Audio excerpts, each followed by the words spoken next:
আল্লাহ রাব্বুল আলামিন বলেছেন, ওমা আরসালনাকা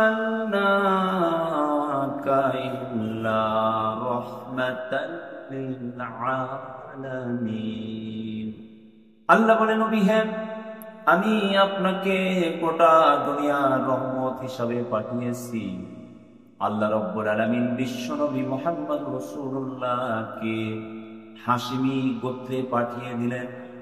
আল্লাহ রাব্বুল আলামিন 570 খ্রিস্টাব্দে 12 রবিউল আউয়াল সুবহে সাদিকের সময় নবীজি আমার দুনিয়ায় আগমন করলেন। বিশ্ব নবীর আগমনে ধন্য হয়ে গেলেন তামাম পৃথিবীর প্রাণীকুল। সুবহানাল্লাহ। আল্লাহ নবী গর্ভে থাকা অবস্থায় তার পিতার স্নেহ থেকে বঞ্চিত।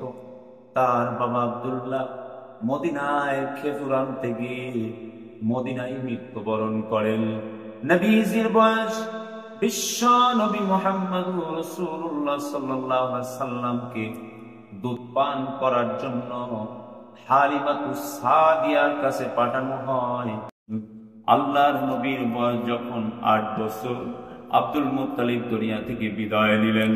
আব্দুল মুত্তালিব দুনিয়া থেকে বিদায় নেওয়ার পর নবীজি আমার চাচা আবু তালিবের কাছে বিশ্ব নবী মুহাম্মদ সাল্লাল্লাহু আলাইহি সাল্লাম লালিত পালিত হন। চাচা আবু তালিব জীবন দিয়ে এত ভালোবাসতেন, আল্লাহ রাসূলকে আলীকে সময় মতো ফাঁকে রাখতেন। নিজ সন্তান আলীকে কাছে না রেখে নবী মুহাম্মদ রাসূলুল্লাহকে পরম পিতার ভালোবাসা দিয়ে লালন পালন করলেন। আল্লাহ রাসূলের চাচা লালন পালন করার পর নবীজির পর বিবাহ করলেন মা খাদিজাতুল কুবরার সঙ্গে। খাদিজাতুল কুবরার বয়স তখন 40 বছর। আল্লাহ রাসূল সাল্লাল্লাহু আলাইহি সাল্লাম কুরাইশের গণ্যমান্য ব্যক্তি বিশ্ব নবীর বিবাহে উপস্থিত ছিলেন। নবীজির বিবাহের জন্য 20টি উট ধার্য করা হয়েছিল। সুবহানাল্লাহ। 20টি উট বিশ্ব নবীর বিবাহের জন্য ধার্য করা হয়েছে। বিশ্ব নবীর বিবাহ, আল্লাহর হাবিবের বিবাহ হয়ে গেলেন। নবীজির আমার সন্তান সংখ্যা বিশ্ব নবীর 7 জন সন্তান ছিলেন, 4 জন কন্যা ছিলেন, 3 জন ছেলে ছিলেন। 3 জন ছেলের মধ্যে আবুল কাসেম, আব্দুল্লাহ, ইব্রাহিম, এই 3 জন ছেলে।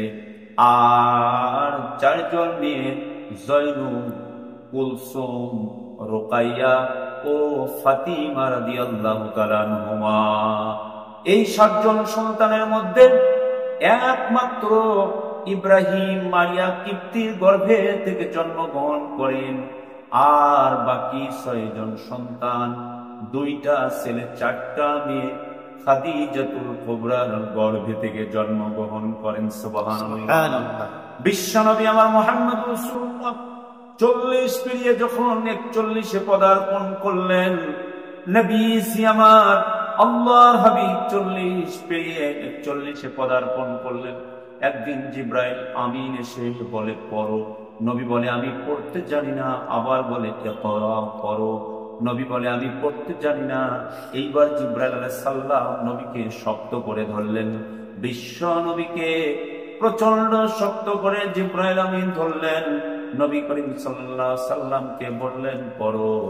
এইবার নবীজি আমার পড়তে লাগলেন, ইকরা বিসমি রাব্বিকাল্লাযী খলাক, খলাকাল ইনসানা মিন আলাক, ইকরা ওয়া রাব্বুকাল আকরাম আল্লাযী আল্লামা বিল কলাম, আল্লামাল ইনসানা মা লাম ইয়ালাম। আল্লাহু আকবার।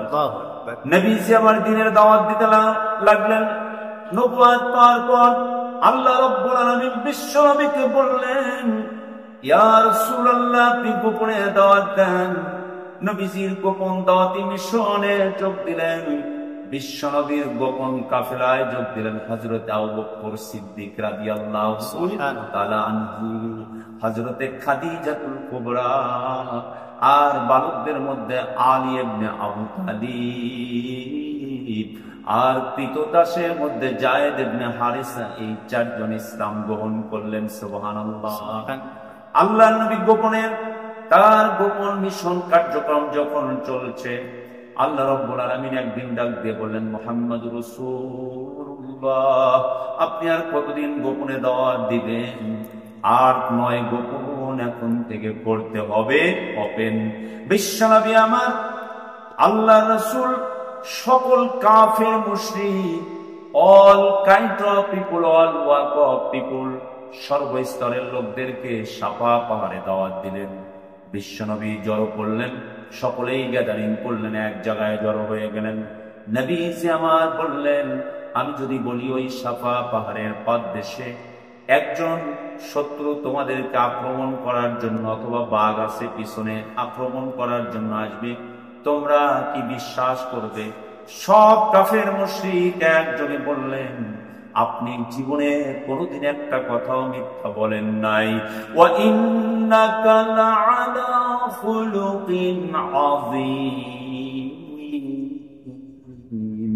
আপনি হলেন সর্বোত্তম চরিত্রের অধিকারী, আমরা অবশ্যই অবশ্যই আপনার কথা বিশ্বাস করব। নবীজি আমার বললেন, তোমরা যে জীবন পার করছো, এই জীবনের হিসাব একদিন আল্লাহর দরবারে দিতে হবে, প্রতিটা অণু পরমাণু সহ হিসাব হবে। আর তোমরা যে দেব দেবীর মূর্তির পূজা করো, ওই পূজা অসার ছাড়া আর কিছুই নয়, একমাত্র আল্লাহর ইবাদত করো, তোমার মস্তকটা একমাত্র রব্বে কারিমের দরবারে অবনত করো। আল্লাহ খুশি হয়ে তোমাকে অসংখ্য নিয়ামত দ্বারা ভরপুর করে দিবেন, আর জান্নাতুল ফিরদাউস তোমাদের জন্য নসিব করে দিবেন। সঙ্গে সঙ্গে আবু লাহাব ক্ষিপ্ত হয়ে গেলেন। আবু লাহাব বললেন, এই জন্য তুমি আমাকে ডেকেছো? তাব্বাত মুহাম্মদ বলে রাসূলকে পাথর মারলেন, আমার আল্লাহ সহ্য করতে পারলেন না। আল্লাহ রব্বুল আলামিন সূরা লাহাব নাজিল করে লাহাবের আলটিমেট, লাহাবের চরম পরিণতি সম্পর্কে আল্লাহ মেসেজ দিয়ে দিলেন, তাব্বাত ইয়াদা আবি লাহাবি ওয়া তাব। আল্লাহ বললেন, লাহাব রে, তোমার দুই হাত ধ্বংস হোক। সুবহানাল্লাহ। আল্লাহর এই মেসেজে শঙ্কিত হয়ে গেলেন আবু লাহাব।